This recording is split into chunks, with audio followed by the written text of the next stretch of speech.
for 5 minutes. I thank the chairman and thank Chairman Young for yielding me this time. And thank you and your other partner, this dynamic duo that we have here between Chairman Young and Chairman Dix. Thank you for good work.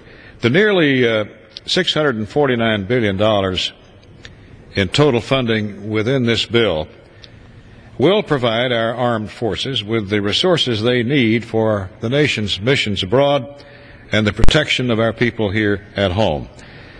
This bill sustains our military readiness, facilitating the continued modernization of our national defense systems and preserving the American Armed Forces as the greatest military in the world.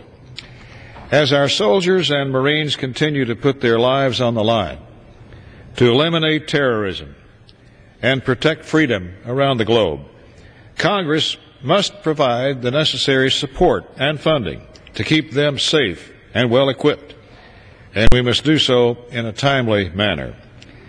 These efforts include adequate funding for equipment procurement, base operations, and military pay.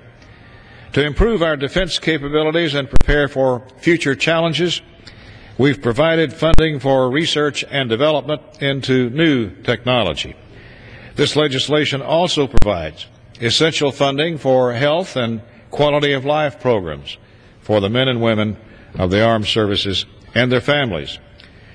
But as in all of our appropriations bills this year especially, this legislation reflects hard decisions to cut lower priority programs, reduce spending in programs that can be scaled back, and target funds where they're needed most so that our nation can continue on the path to fiscal recovery.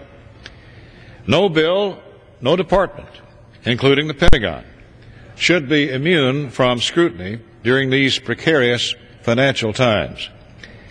This legislation identifies fiscally responsible savings that will in no way impair the safety or effectiveness of our troops, the success of our military operations, or our military readiness.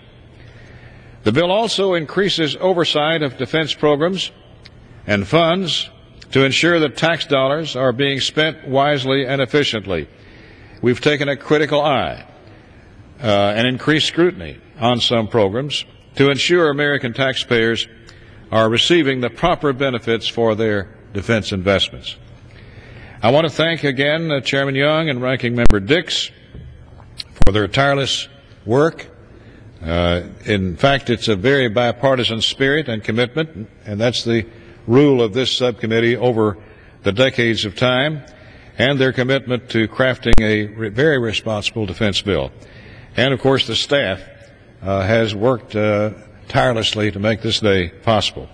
So I urge, Mr. Chairman, I urge all of our colleagues to support this bill. It's a good one.